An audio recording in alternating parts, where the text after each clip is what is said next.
Benvenuti tifosi del Napoli. Lasciate un like al video e iscrivetevi al canale per rimanere aggiornati sulle novità del nostro club. Passiamo al video. Com'è il tempo a Bergamo? Oggi fa caldo e c'è il sole, e credo che domani sarà piacevole per Atalanta-Napoli.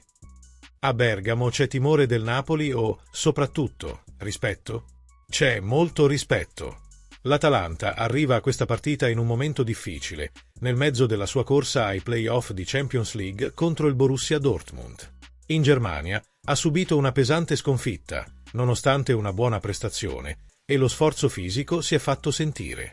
I numeri dell'Atalanta sotto la guida di Palladino sono buoni, ma va detto che Conte ha un bilancio molto favorevole contro l'Atalanta. 11 vittorie, 3 pareggi e una sola sconfitta in carriera, oltre a un netto 3-0 negli scontri diretti con Palladino. Il Napoli, quindi, parte forte. C'è molta preoccupazione per MC Tominay, anche se non sembra essere stato convocato, e l'attenzione è concentrata su Alisson, che sembra molto promettente. C'è anche molto rispetto per Højlund, cresciuto a Bergamo prima dell'esperienza in Inghilterra. Lo conosciamo bene e sappiamo l'impatto che può avere. In termini di classifica, chi ha più da perdere? È una partita delicata per entrambe le squadre. L'Atalanta, con una vittoria, può riaccendere le speranze di Champions League e recuperare terreno su Juventus e Roma, mentre il Napoli, con una sconfitta, rischia di subire un improvviso arretramento e di essere superato dalle squadre inseguitrici. Anche le due partite europee vanno considerate. Il Napoli, senza impegni infrasettimanali, può preparare meglio la partita. Lo stesso Palladino ha ammesso di non avere tempo per lavorare meticolosamente al suo piano di gioco. Al momento, ciò che conta è il risultato. L'Atalanta dovrà anche fare a meno di 2 giocatori importanti, De Ketelaere e Raspadori, assenze significative che compensano in parte quella di MC Tominay. Quali opzioni ti aspetti da Palladino, soprattutto in attacco? Senza De Ketelaere, credo che Zalewski giocherà a sinistra nel tridente offensivo.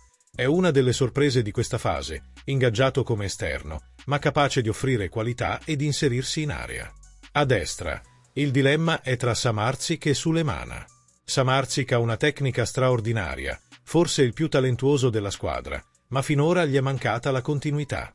Potrebbe però giocare dietro al centravanti, che immagino sarà Krstovic, visto che Scamacca è sembrato in difficoltà a Dortmund e ha potuto riposare. Sulemana è un'arma a centrocampo grazie alla sua velocità. Palladino potrebbe rimanere l'anno prossimo? Penso di sì. È un allenatore empatico e pragmatico, molto riflessivo nelle sue dichiarazioni e capace di gestire bene il gruppo. Ha ammesso onestamente di non potersi ancora aspettare un calcio di alta qualità, vista la mancanza di tempo e l'assenza di alcuni giocatori chiave come Lookman. La società punta su di lui. È giovane e rappresenta la nuova generazione di allenatori italiani. Se concluderà la stagione in linea con gli obiettivi europei, credo che rimarrà. L'Atalanta è ormai una presenza costante nel calcio italiano. Quali sono le basi di questa traiettoria? Negli ultimi 9 anni, il club ha fatto un salto storico. Da una squadra che ha lottato per evitare la retrocessione, si è spostata con decisione verso il calcio europeo.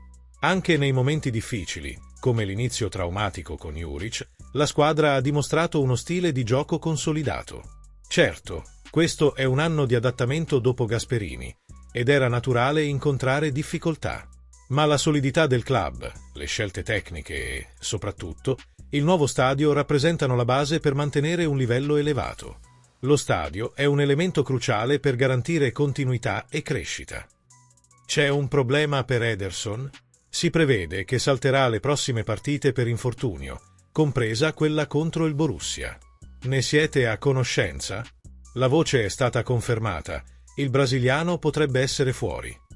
Che ne pensate? Lasciate un like al video e iscrivetevi al canale. Forza Napoli sempre!